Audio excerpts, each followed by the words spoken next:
By 1861, Johann Georg Helska was frustrated with the direction of his business. The Hamburg native was a skilled artisan mechanic with an eye for fine details and precision. To these ends, Helska liked to focus and take his time developing his company's mechanical instruments and industrial products. His business partners, on the other hand, were constantly looking at ways to expand the business, introduce new transformative technologies, and move on to whatever cool new thing came next. Helska found it exhausting to keep up with them, describing himself as a, quote, ball being played with by the waves. So he wrote to one of them to complain.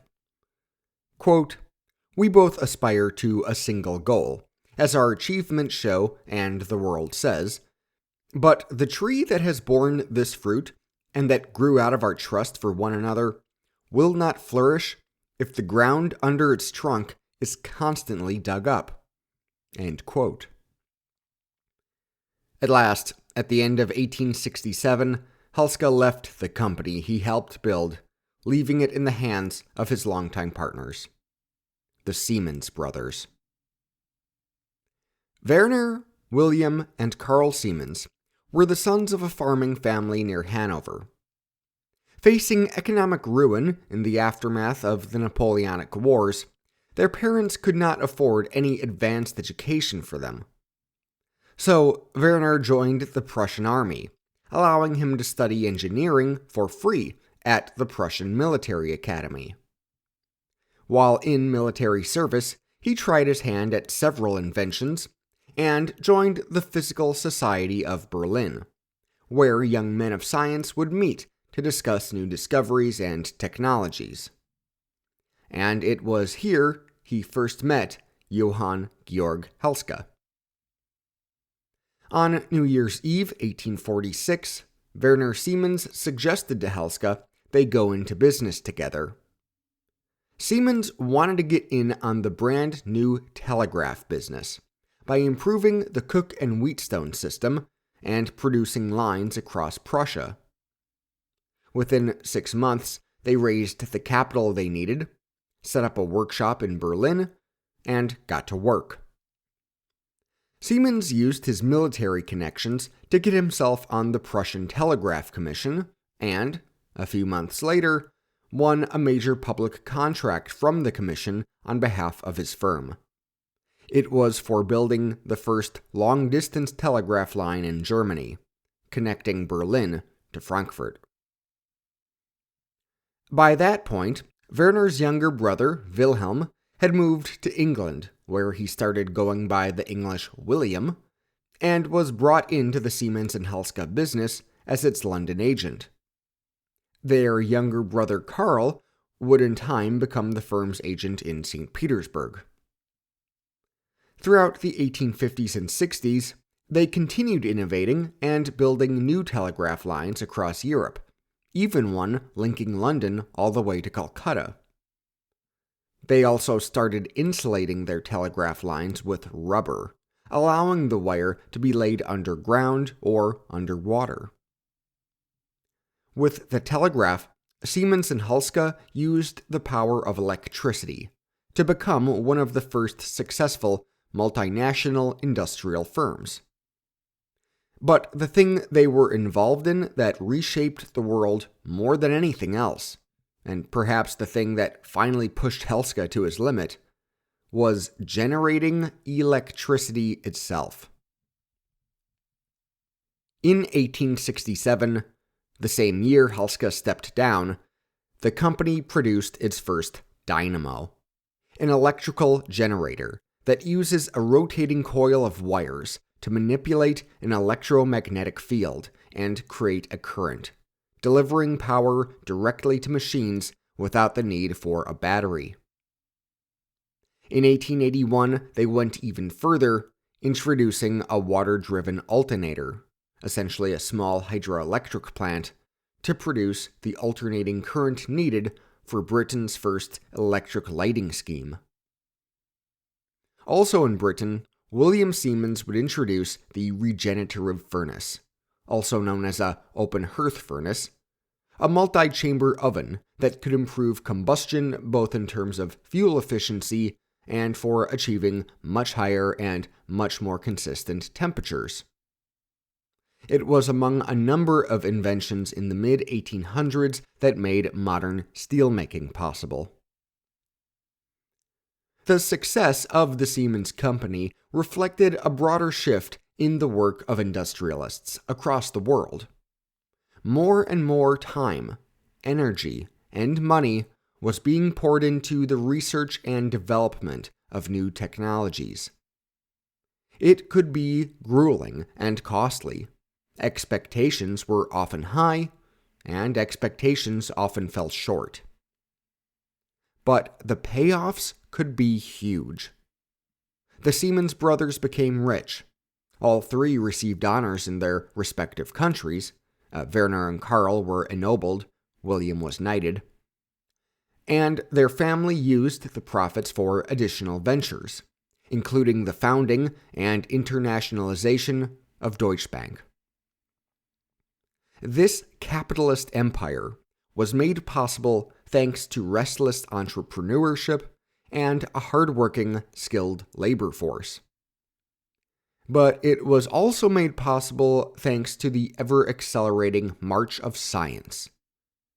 The Siemens brothers and industrialists like them studied the latest breakthroughs and identified new commercial applications. The results were extraordinary.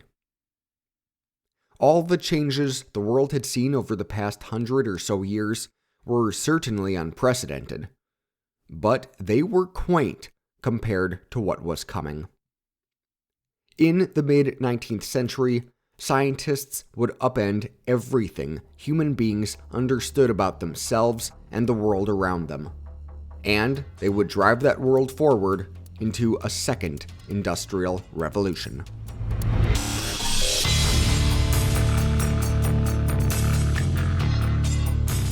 This is the Industrial Revolutions.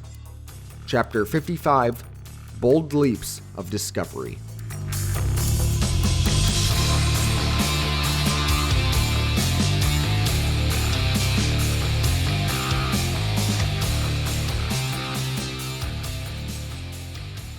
Alright, as usual, let's begin with some admin. First of all, thank you as always to the amazing folks who support this podcast every month on Patreon. Special shoutouts go to new patrons Andrew C. Madigan and Brad Rossi, as well as Hakeem Ahmed, Jim Enkenbrandt, John Bartlett, Adam Bibby, Chris Bradford, Elizabeth Brooking, Harriet Buchanan, Jeppe Burkhardt, Tara Carlson, Amelia Duncan, Matthew Frost, Michelle Gersich, Michael Husknet, Jason Hayes, Jeremy Hoffman, Eric Hoganson, Kira Holm, Ian LaCane, Brian Long, Mac Loveland, Duncan McHale, Dennis Morgan, Emeka Okafor, Ido Uziel, Christian Sebast, Jonathan Smith, Brandon Stansbury, Sebastian Stark, Alex Strains, Ross Templeton, Walter Torres, and Seth Wiener. Second of all, I must apologize for the delay in getting this episode out. Sorry. But I'm afraid that after this episode, I will be taking some more time off to regroup, study up, and map out the Second Industrial Revolution. The next chapter of the podcast will not be released until December 2021. Again, I apologize for the delays. For what it's worth, I plan to release another holiday special that month, so hopefully that kind of makes it up to you. Finally, I need to remind you that I don't exactly have the most natural mind for the natural sciences. My research for this episode was a real slogfest, as I grappled to understand the work these guys did. So if you catch any errors in my telling, please be sure to correct me. You can DM me on Facebook, Twitter, or Instagram. The handle is @IndrevPod. That's @IndRevPod. and if what you tells me checks out, I'll credit you in the next chapter. Thank you. Last time on the podcast, one of the topics we covered was the growth of global trade coming out of the First Industrial Revolution. This growth was made possible thanks to a number of factors, but among them was Great Britain's efforts to improve world maps, filling in the missing details of rivers, mountains, coastlines, and other geographic particulars around the world. As many Latin American countries declared independence from Spain and Portugal, the British saw great opportunities to exploit the natural and economic resources of the New World. And so, as the Napoleonic Wars came to a close, the Royal Navy shifted some of its focus to exploring. They commissioned new ships for this purpose, and among them was His Majesty's ship Beagle. During its first voyage to map the details of Tierra del Fuego, at the southern tip of South America, the captain of HMS Beagle suffered a gradual but deep decline into depression and took his own life. Eventually, he was replaced in command by a lieutenant from that first voyage, the now captain, Robert Fitzroy. The second son of the second son of a duke, Fitzroy had been born into the upper ranks of the British nobility, but he himself would not be a great lord. So, like other men of such births, he went into military service. But Fitzroy was also something of a budding scientist, collecting meteorological data which he studied and used to predict future weather. He even coined the phrase weather forecast. For the Beagle's second voyage, Fitzroy intended to not only study the geography, but also the flora and fauna and wildlife and other such details of the lands they would explore. And so he put out feelers for a naturalist who could accompany him and his crew. The search yielded a few results, and eventually he settled on a recent graduate from the University of Cambridge, and a grandson of our old friend, the potter and early industrialist Josiah Wedgwood, Charles Robert Darwin. Born in Shrewsbury in 1809, Darwin had access to incredible educational resources that were still limited to most of the general population. He attended the local public school, remember Americans, that means boarding school, and was eventually sent north to Edinburgh to study medicine and become a physician like his father. But Darwin was an outdoorsman at heart and found the course his father had chosen for him a bit stuffy. And so, he transferred to Cambridge, where he would study the natural sciences while training to become a parson in the Church of England. A good job to have in those days if you wanted to spend your very ample free time delighting in and studying nature. Naturalism was actually a fairly common hobby for the Anglican clergy back then. After reading the memoirs of a traveling scientist written some decades earlier, Darwin discovered in himself, quote, a burning zeal to do something similar. So after he obtained his bachelor's degree, he began looking for opportunities to study nature in the tropics. A friend then recommended he apply to the position Fitzroy had opened up aboard the Beagle. They set sail shortly after Christmas, 1831. Over the coming months and years, the Beagle made stops in the Azores, Cape Verde, Brazil, Uruguay, Argentina, and the Falkland Islands, where Darwin took note of the unique foxes, before passing through the Straits of Tierra del Fuego and heading up the coasts of Chile and Peru, seeing islands off the coasts along the way. All along, Darwin studied the geology and life there, as well as the evidence of life in the form of fossils. Finally, on September 16, 1835, more than 1,300 days since leaving England, the expedition landed on San Cristobal in the Galapagos Islands. They spent only a month in the Galapagos, but it would prove to be the most important month of the journey. The 26-year-old Darwin encountered many examples of plants and wildlife that were unique to those which he observed back on the South American continent. As he later put it, quote, "The natural history of these islands is eminently curious and well deserves attention. Most of the organic productions are aboriginal creations, found nowhere else." End quote. Not only that, but as they traveled from site to site across 4 different islands in the archipelago, he discovered that these species were often unique to those on the other islands. After departing the Galapagos, the Beagle journeyed on to the South Pacific, and eventually New Zealand and Australia. The peculiar wildlife of Australia was well known by this point, but Darwin got to see some of it for himself, including the rat kangaroo and the duck-billed platypus. What could explain all these local biological oddities that he saw?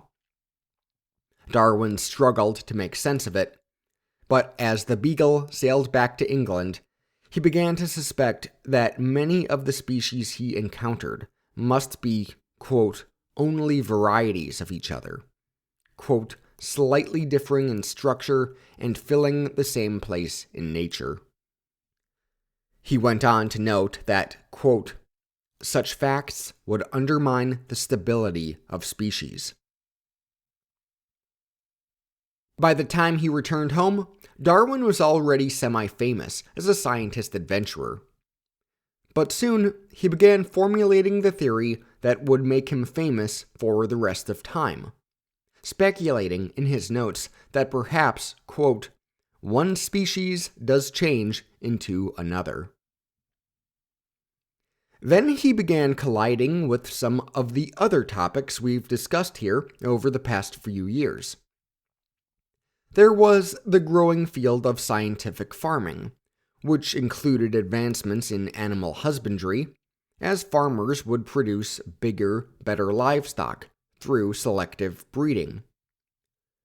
And when he read an essay on the principle of population by our old friend Thomas Malthus, shout out Chapter 9, he was struck by the implied raw chaos of maintaining the human species.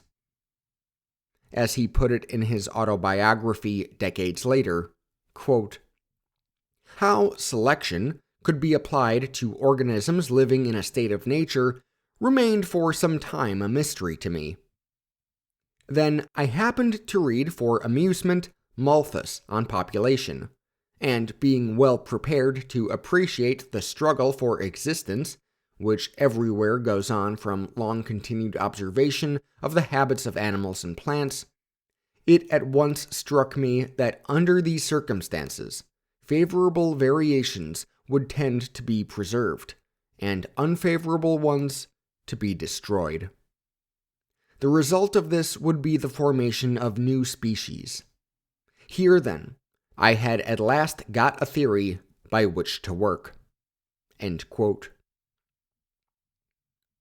It would be another 20 years, though, before he was ready to publish. In 1858, he and some colleagues produced a paper, quote, on the tendency of species to form varieties, and on the perpetuation of varieties and species by natural means of selection.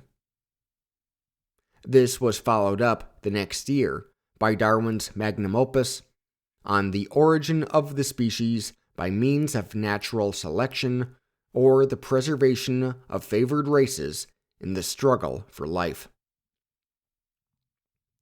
The book describes at great length and in great detail the way unique species come into existence, that the individual specimens that are most likely to survive in their environments are the most likely to reproduce, and thus have their heritable traits passed down to future generations. Slowly, then, new varieties of the species would develop, according to the inherited traits. This applied to all species, including the animal species of Homo sapiens. Darwin went even further in discussing the development of humankind in additional writings later on, describing the process of evolution. Darwin would never know it, but as he was publishing on the origin of the species, another scientist was quietly conducting experiments that would eventually explain the phenomenon Darwin was bringing into public consciousness. This was an Augustinian monk in what is now Czechia, and rather than traversing the world investigating fossils and peculiar animals, he was breeding peas. His name was Gregor Johann Mendel. Born to a poor farming family of German origins in southern Silesia in 1822, Mendel was a bright student, and his parents gave up saving for his sister's dowry so he could get an education. He joined the Augustinian order so that he could continue his studies. Like Darwin, he was fascinated by the natural world, as well as mathematics. He entered into clerical life at St. Thomas Abbey in Moravia and trained as a friar and teacher before his brothers recognized his potential and shipped him off to the University of Vienna. There, Mendel studied statistics and natural sciences. Among other things, he learned about cell structures in plants by observing them through microscopes. He wanted to apply this learning to advance scientific farming when he settled back into life at the monastery. Now, while the practice of selective breeding had been around for centuries, there weren't many good explanations for why it worked. The long-held Aristotelian theory of sexual reproduction was that a female's egg provided matter for the offspring, while a male's sperm would give it form. There were a lot of superstitions out there too, like that eating too many strawberries while pregnant would give your baby a reddish hue. But by the mid-1800s, the most common explanation for inherited traits was something called blending theory. Basically, it held that the characteristics of both parents would blend together in the offspring, like getting the mother's brown hair and the father's blue eyes. But this theory had its shortfalls. For example, it couldn't explain phenomena like a child having attached earlobes when neither parent did. Mendel wanted to get to the bottom of this, and so he devised a plan to watch mice breeding. But his superior at the monastery shut this down, probably because he didn't want a million mice running around the abbey, and instead Mendel would experiment with peas. Now, there were a lot of benefits to experimenting with peas. For one thing, peas aren't pollinated by bees, so it gave Mendel more control of the experiment than he'd have with, say, onions or potatoes. Peas also reproduce very quickly, and this was especially true in the monastery's greenhouse. Plus, pea traits are very easy to identify and distinguish. There's not a lot of blending in terms of color, for example. Over the course of 7 years, Mendel got enough varieties of peas that, with statistics, he was able to discern dominant from recessive traits. Tall stalks were dominant to short stalks, yellow pods were dominant to green pods, etc. And if you bred the seeds of a green pea pod with those of a yellow pea pod, the offspring would always be yellow. But in the next generation, 1 out of 4 pea pods produced would be green. In 1866, Mendel published his Experiments on Plant Hybridization, which described the quote-unquote factors that govern his so-called laws of inheritance. These factors are what we today call genes. This groundbreaking paper was promptly met by the sound of crickets. No one found it very interesting at the time, but as the years went on, other scientists were making other important breakthroughs parallel to Mendel's work. Just a few years later, the Swiss scientist Friedrich Miescher was studying red blood cells and pus, and he wanted to isolate the nuclei of the pus cells. He experimented with various solutions before he landed on a process of alkaline extraction followed by acidification.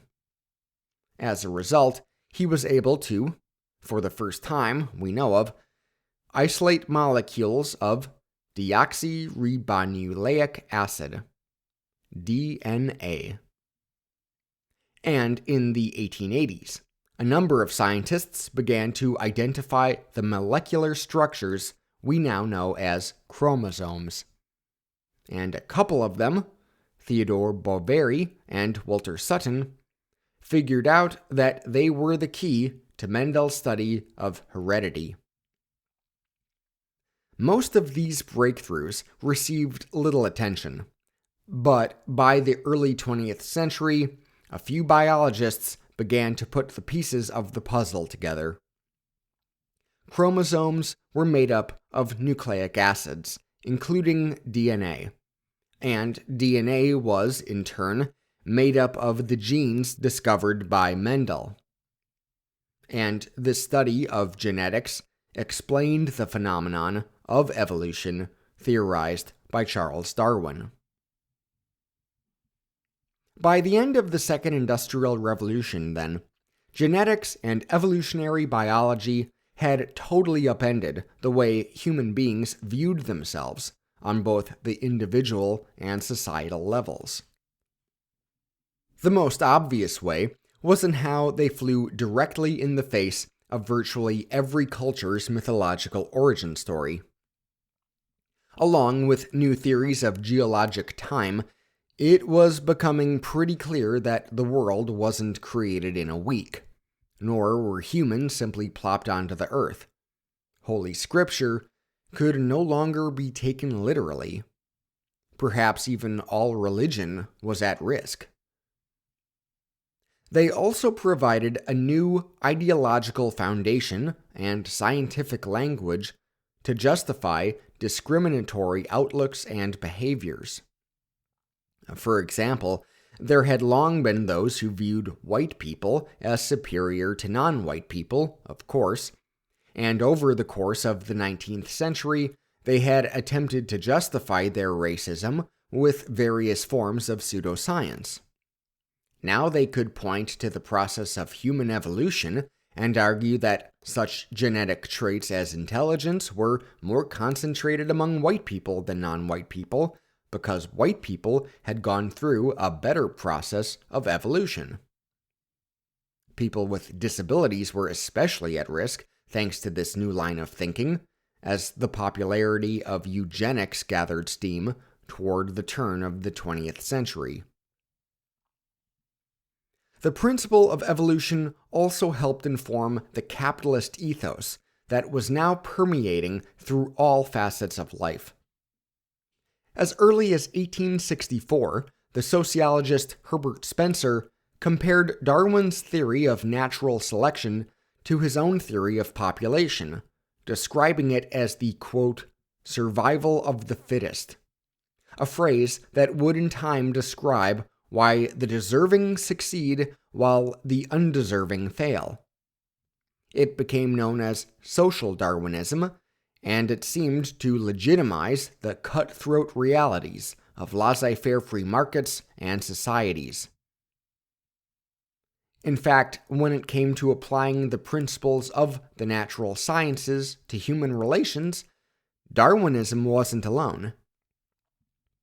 In the 1830s and 40s, a budding French philosopher and one-time Saint-Simonian named Auguste Comte began publishing the 6 volumes that made up his Course of Positive Philosophy. It outlined the philosophy of positivism, which held that knowledge can come from either the observation of things or from deductive reasoning, but that ultimately it is searching for the laws governing the universe. Now, there's nothing particularly unique about those ideas. There are centuries of Western thought behind them. But the course dived into a broad application of this thinking. Comte reorganized the study of natural philosophy into specialized fields like mathematics, chemistry, and physics. In his general view of positivism, Comte would go on to argue that humanity was entering its 3rd stage of development. The first was a theological stage, in which humans sought truth by seeking the divine and supernatural. The second was a metaphysical phase, in which humans sought truth in abstractions, like the rights of man. This third positivist stage would be driven by scientific thought, characterized by relative rather than absolute truths, and an industrial state of economic growth. Scientific thought was the foundation of positivism, and as the volumes of the course were released, it expanded into new fields, not only of the natural sciences, but of social sciences. Originally, he called them social physics, before switching to the word sociology, a final science that would study the forces holding the dynamics of society together, the same way Newton studied the forces that hold the dynamics of the physical universe together. By the mid-20th century, Comte's positivism had become quite passé. But it was massively influential in its time, promising a hyper-rational and hyper-productive world to come. Comte's followers developed positivist views of historiography, psychology, economics, and more. What we see here, then, is how the scientific minds of the 19th century sought to understand society and humanity better in the wake of the Industrial Revolution, a period that had upended those aspects of human relations which had so long been taken for granted.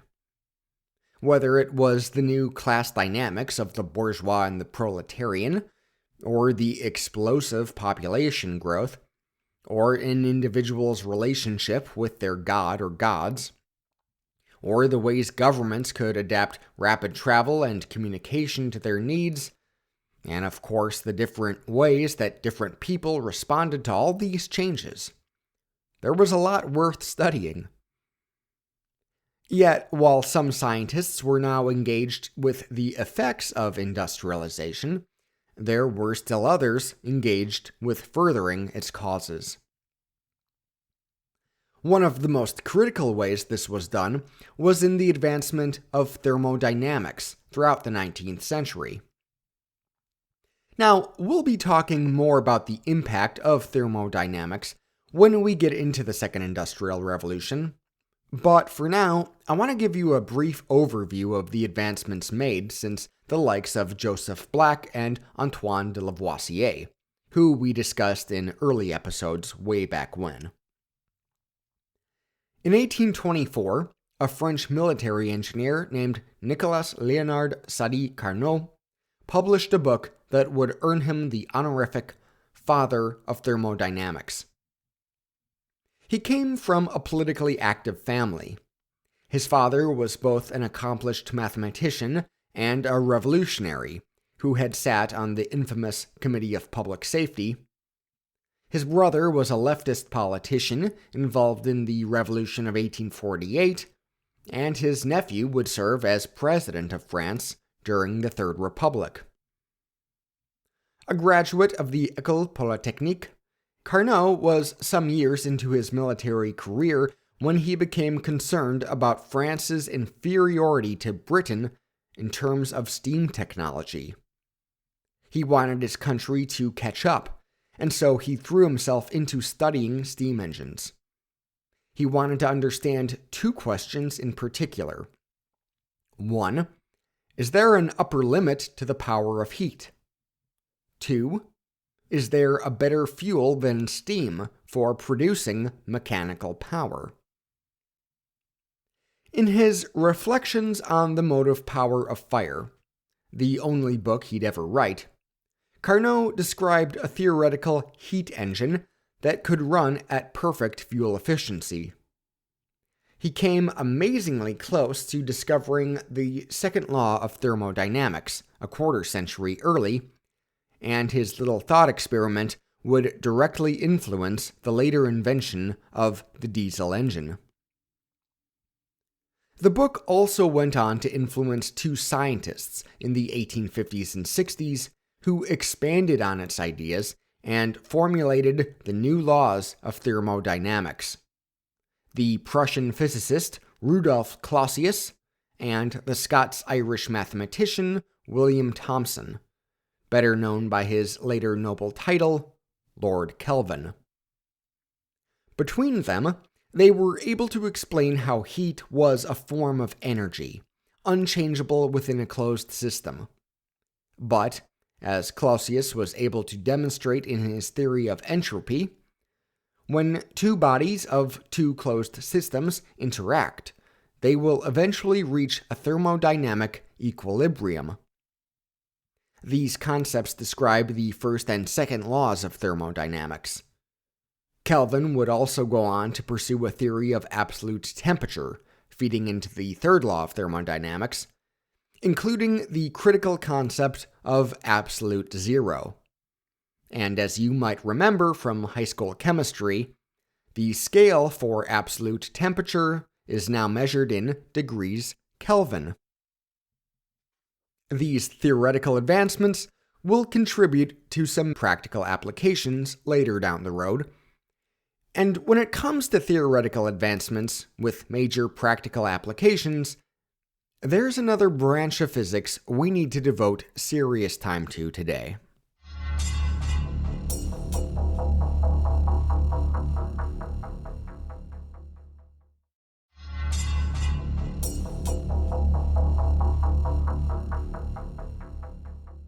You know, there's a great number of ways you can listen to the Industrial Revolutions. We can listen on Facebook now. And of course, you can listen on your phone, on your computer.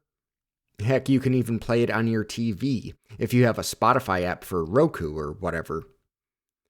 But no matter how you listen, me recording and you listening will require electricity. The same goes for the electric train I take to work each morning, and your microwave oven, and the computer I use to type up this script. It's all made possible thanks to mass electrical power generation. And mass electrical power generation was made possible by an experimental scientist in the mid-19th century. Michael Faraday was born to a poor family in South London in 1791. His father was a blacksmith who had migrated there from the moors of northern England just a few years earlier. The Faradays were among the early Sandemanians, a small nonconformist sect of Protestant Christians inspired by Robert Sandeman, and that faith would play an important role throughout Faraday's life. They were hard-working people, but the move to the outskirts of London had been a bad decision. With few contacts there, Faraday's father found few opportunities.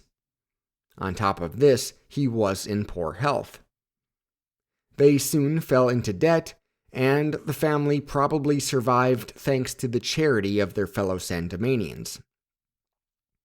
Despite their financial difficulties, they were able to keep young Michael in school until age 13.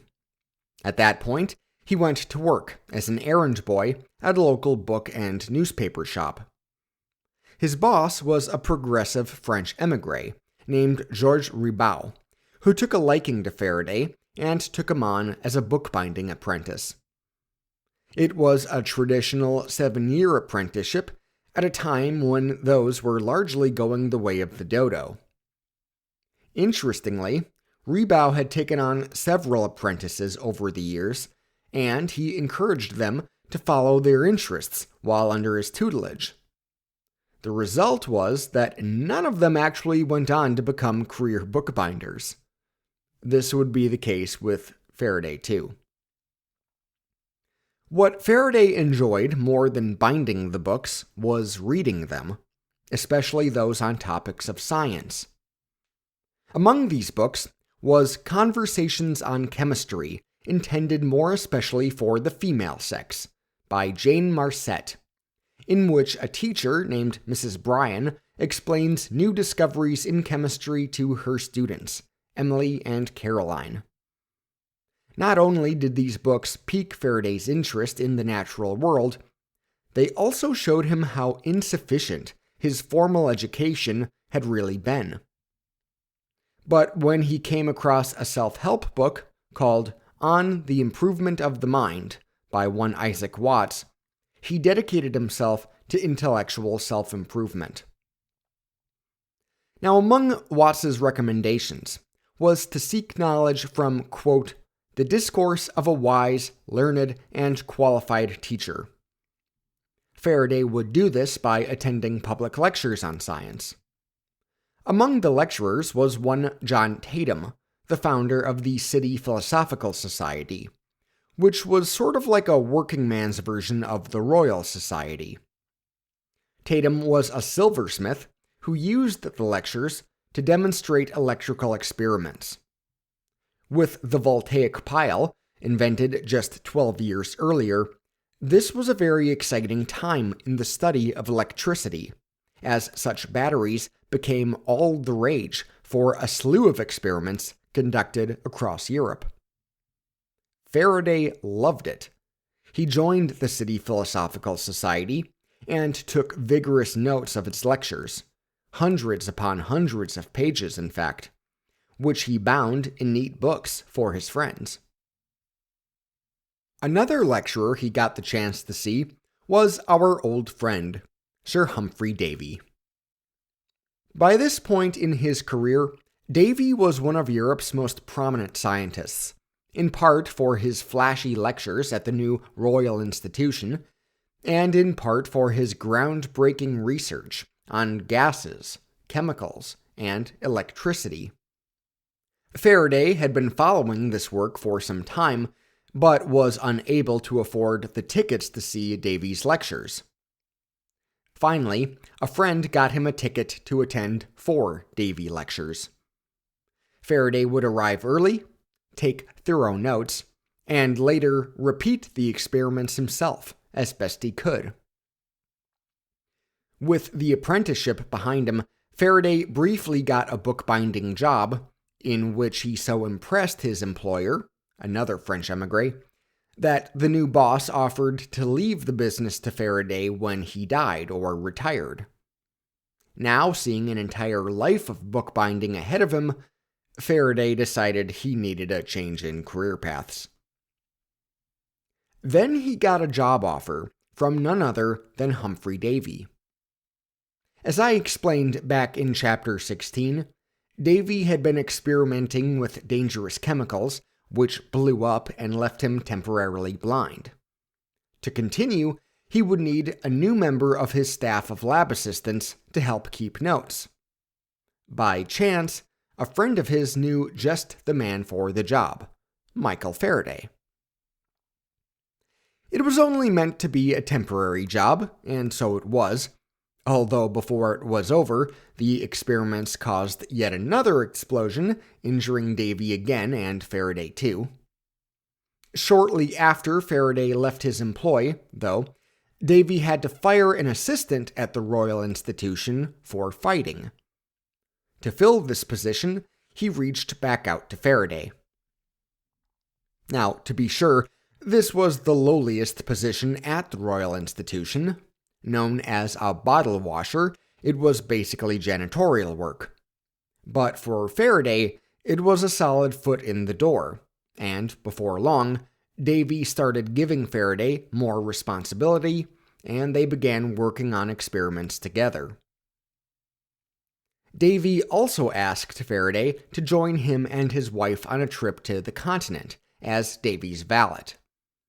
Now, Faraday hated the idea of working as a servant, but he swallowed his pride for the opportunity, as it allowed him to meet important scientists from all over Europe, including Alessandro Volta, as well as see cool stuff like Galileo's telescope. While in Europe, they also did some experiments, and among other things, they discovered iodine and figured out that diamonds were made of carbon. Back in London, Faraday was promoted to a better lab position at the Royal Institution, preparing Davy's notes for eventual publication. He brought disciplined organization to the job, something the notoriously disorganized Davy desperately needed. The Royal Institution also sent Faraday to visit ironworks and provide expertise to them on how they might produce better steel. And he continued his self-improvement endeavors, taking speech and elocution lessons so he could deliver his own lectures someday. Then in 1820, Davy announced to everyone at the Royal Institution a major breakthrough from Denmark. The physicist and chemist Hans Christian Ørsted had discovered in an experiment that he could manipulate the needle of a compass with an electrical current from a battery. It fascinated everyone at the lab, and they went about trying it themselves. Sure enough, the experiment worked. Now, before then, nobody could have imagined a connection between electricity and magnetism. The concept seemed to fly in the face of Newtonian physics, which the Oxbridge-educated scientists of the day were so steeped in they treated it as dogma. They believed magnetism was caused by gravitational forces, and that electricity was made up of an invisible fluid that acted as a medium between charges, causing reactions. But with Ørsted's discovery, none of that made much sense. In the Royal Institution's library, Faraday got to work studying the history of electricity and magnetism for clues. With Davy and their colleagues, he also continued to experiment. By setting the wire vertical and moving the needle around it, they confirmed that the force acted in a circle.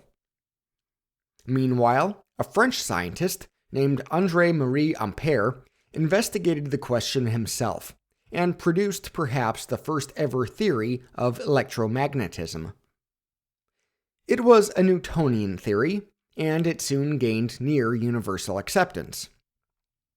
And when Faraday was asked to write up the history of electromagnetism in scientific thought for the Annals of Philosophy, he studied Ørsted and Ampère in greater depth, trying to wrap his head around it all.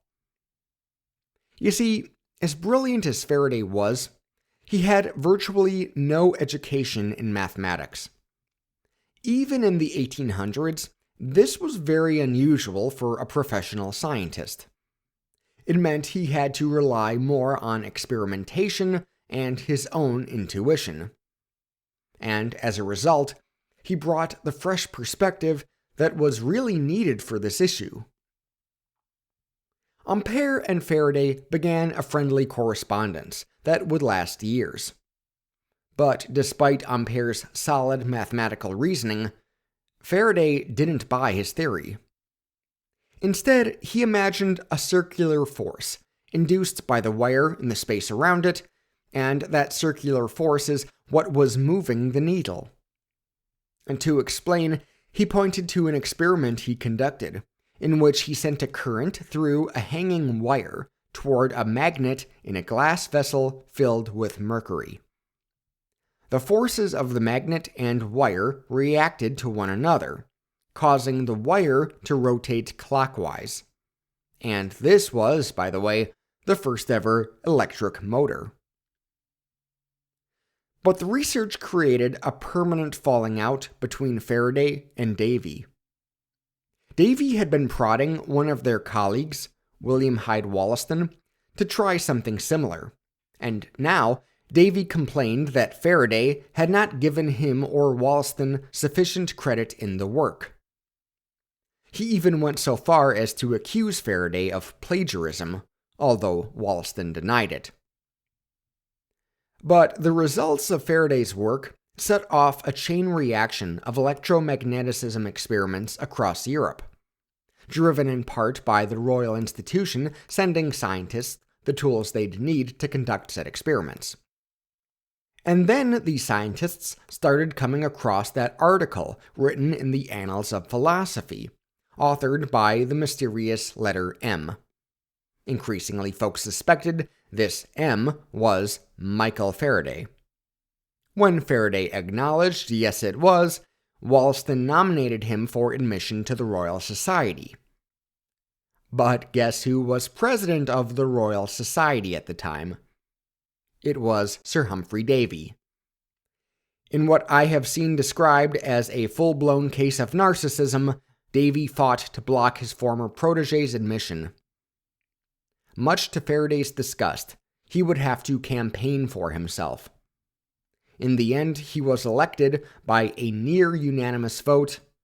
The only dissenting vote was Davy. Throughout the 1820s, Faraday built up his reputation as a scientist. He worked on glass optics, worked to improve the financial situation at the Royal Institution, and got a job teaching at the military academy at Woolwich. He also met and married his wife Sarah, a fellow Sandemanian. They would have no children, but Faraday would be an active uncle and enjoyed opening the eyes of his nieces and nephews to the world of science. Finally, about a decade after making his motor, Faraday returned to electromagnetic experiments. To start, he retested some of Ampere's experiments. Faraday bent a wire into a circular loop and found that the loop of a current behaved like a magnet. But then he went further, continuing to loop the wire into a helix, and thus created a more powerful magnet. From there, he wrapped the helical wire around a glass tube connected to a battery and submerged it in water. On top of the water, he floated a needle on a cork, and then he turned on the current. Effectively, he had created two magnets, one above water, one below. Now, under prevailing wisdom, the pole of one magnet should have been attracted to the opposite pole of the other, and once lined up, the motion would cease. But instead, it kept moving around. The Newtonian explanations of the past no longer made much sense, and other scientists were finding similarly confusing outcomes in similar experiments. Then, in 1831, Faraday began the project that would have the most impact on our day-to-day lives here in the present. Among Faraday's friends was our old friend Charles Wheatstone, one of the telegraph inventors I told you about back in chapter 35. The son of musical instrument makers, Wheatstone had great interest in the transmission of sound, and he conducted experiments to demonstrate the existence of sound waves. He showed this to Faraday, and Faraday suspected that something along these lines might explain the link between electricity and magnetism. And so he devised an experiment.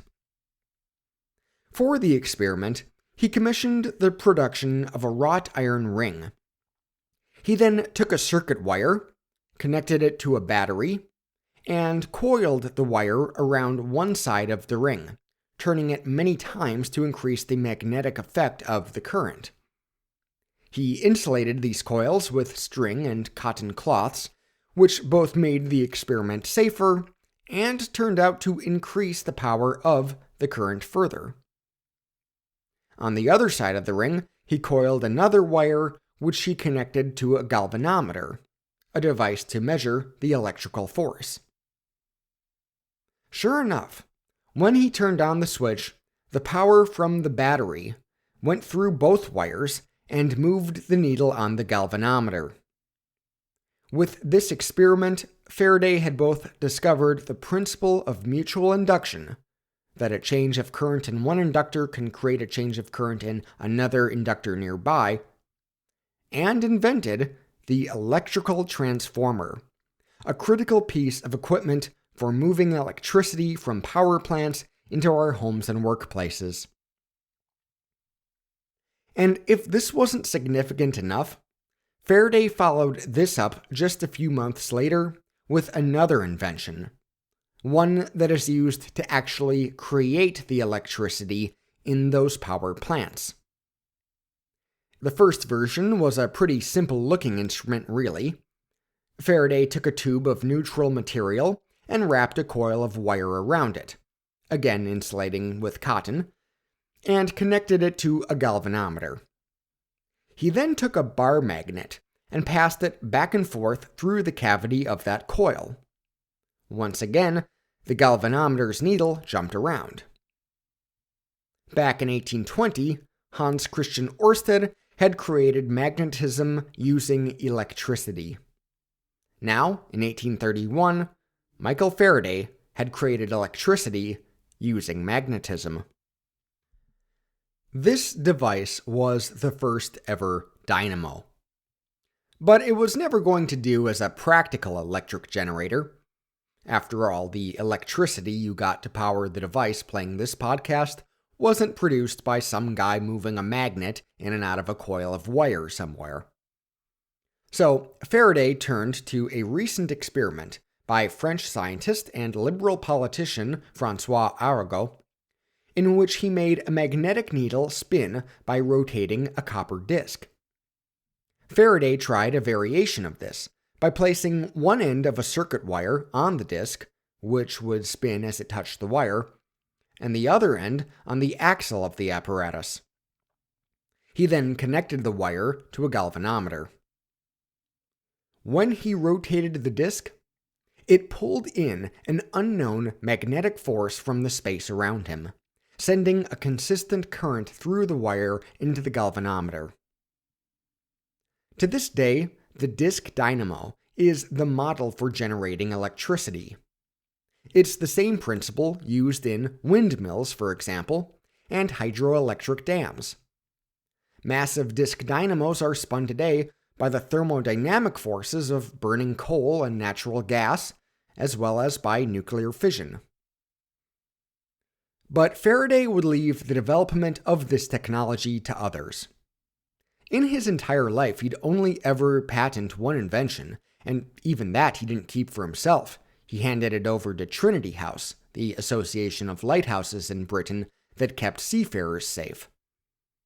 When he was approached by a businessman who promised him riches to turn his ideas into practical applications, Faraday scolded the man, explaining he was put on this earth to study the world of nature. More than anything, Faraday was focused on the progress of scientific theories, observing the natural world in order to better understand God and truth. And to these ends, he would go on to challenge the old Newtonian order of things. In his experimental researches in electricity, published in 3 volumes between 1831 and 1855, Faraday described a key concept of electromagnetic field theory, what he called lines of magnetic force. It was these lines that got sucked into the disc dynamo to generate that current. To back up this theory, he dipped into electrostatics, and in doing so, he managed to get pretty close to explaining the concept of the electron, an idea that would have to wait a few more decades. Faraday actually had a pretty old-school view of matter and mass, and he was surprisingly dismissive of the notion that an atom could be made up of smaller components. Anyway, Electrostatics also helped him explain why insulation was necessary to produce sufficient voltage. Otherwise, some of the electrical force would escape, going off into the air. Now, he only offered brief thought as to how this worked. With such an incomplete education in mathematics, he could only describe the lines of force phenomenon in plain English, limiting his efforts to describe what he imagined, let alone prove it. Then, in 1841, a remarkable paper was published by the 17-year-old William Thomson. That's right, the future Lord Kelvin. In it, Thomson argued that the equations produced by French mathematician Joseph Fourier to describe the flow of heat in a metal bar could also be used to describe Faraday's lines of force. Now, the paper was reinforcing some rather far-out ideas that Faraday had, and it was written by a still unknown teenager, so, no surprise, it was largely ignored. But the future Kelvin sent a copy of it to Faraday, and Faraday was stunned. Kelvin suggested to Faraday that he try shining polarized light on his experiments to try to see these lines of force for himself. Faraday took up the suggestion and got to work. For it, he procured a massive magnet from the military academy and found he could get flickers of light when magnets were lined up positive to negative. In these experiments, he also put objects between the positive and negative and discovered that various subjects could be affected by magnets that, before, were always considered neutral, like glass. From there, he took out the light and found that glass moved at a right angle from the lines of force. He used other materials too, crystals, wood, and bread, among other things. Most of them moved at right angles. Others, like iron, nickel, and cobalt, aligned themselves parallel to the magnet. Writing about this space creating all these funny phenomena, Faraday described it as an electromagnetic field. In 1846, Faraday explained his thinking during an ad hoc lecture to the Royal Institution. His rather shy friend, Wheatstone, was scheduled to deliver the lecture, but had stage fright and bailed at the last minute, running out into the street. After briefly summarizing what Wheatstone was supposed to talk about, Faraday's focus went uncharacteristically AWOL, describing to the audience his most imaginative theories. He finally explained his vision of the electromagnetic field, where all the space around us is made up of lines of force, crisscrossing in planes where electricity and magnetism intersect. He argued that this is how light exists, as waves being pulled around by the electromagnetic field. He even speculated it could explain Newton's laws of gravity. Now, I imagine that this lecture seemed to everyone watching it like the incoherent ramblings of a stoned college student. And following the lecture, Faraday had to write some letters and articles defending himself. Among them was his Thoughts on Ray Vibrations, which sought to crystallize his thinking a bit more, while also acknowledging the lack of math and observation he would have needed to prove such ideas. He ended the piece with this famous paragraph.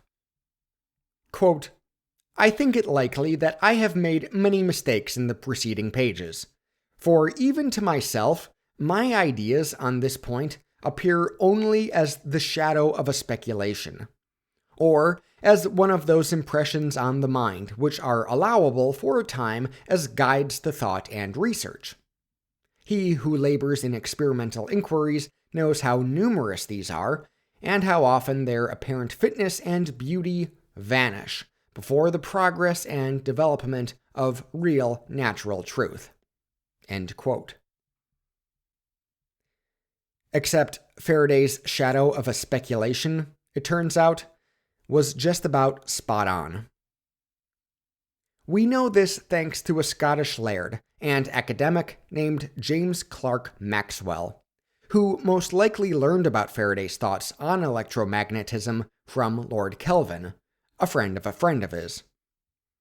Maxwell had a mind much like Faraday's, capable of conjuring hidden forces and particles and speeds from the depths of his imagination. But he also had a disciplined education in mathematics from the University of Cambridge. Interested in a great variety of scientific questions, Maxwell continually found himself returning to electromagnetism. He read extensively on the subject, not only Faraday, but Ørsted, Ampere, and various German scientists. And while there was a great deal of elegant mathematics out there to try to explain what was going on, he couldn't help thinking that Faraday was being overlooked. He decided he would try to tackle the mathematics of Faraday's theories. In 1861, Maxwell published his paper on the physical lines of force, in which he devised what later became his famous 4 equations on electromagnetism, the mathematical foundation of a new branch of physics. Much like as was being done with thermodynamics, electromagnetism would not conform to the classical mechanics of Newton and others. It was separate and new and would have its own laws. Maxwell followed this paper up in 1865 with a dynamic theory of the electromagnetic field, explaining light as an electromagnetic wave. Now, sadly, all this science is way, way beyond my ability to comprehend it, much less describe it to you, but it's thanks to Maxwell's explanations, refinement, and advancement of Faraday's ideas that we today have such technologies as radios, microwave ovens, sonar, radar, Wi-Fi, X-rays, and more. His labors were even more important to the development of theoretical physics, including Einstein's theory of relativity and the pursuits of quantum mechanics today. Apparently, the late Carl Sagan once credited Maxwell as having had, quote, a greater impact on human history than any 10 presidents. I mean, Maxwell also invented color photography just to see if he could, and it's a total afterthought in the grand scheme of his accomplishments. And while the delivery of electricity into homes and workplaces was on the near horizon, many of those other breakthroughs would have to wait until after the Second Industrial Revolution. Faraday, however, would see almost none of it come to practical fruition. In his final years, Faraday spent a lot of his time giving back.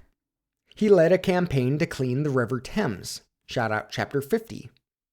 He advocated for better science education in Britain's schools, particularly its primary schools, where theology and dead languages still prevailed.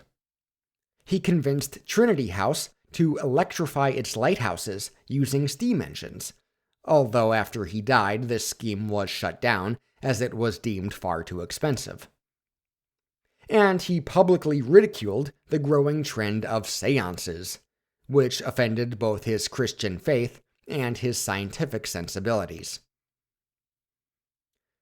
Faraday's final experiments had to do with magnetism's effect on light, and perhaps if he had lived longer, this work would have led him to invent the MRI machine, more than a century before its widespread adoption in hospitals.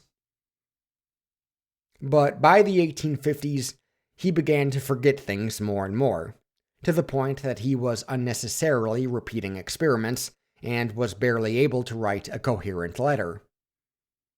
This frustrating dementia snowballed, and by the early 1860s, he had to completely retire from public life.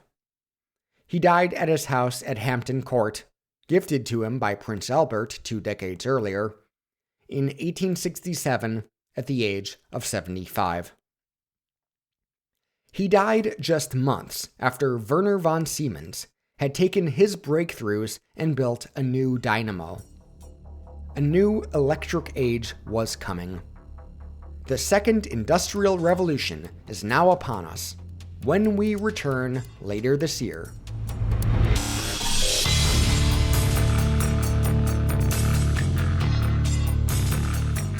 Do you have a friend who loves podcasts?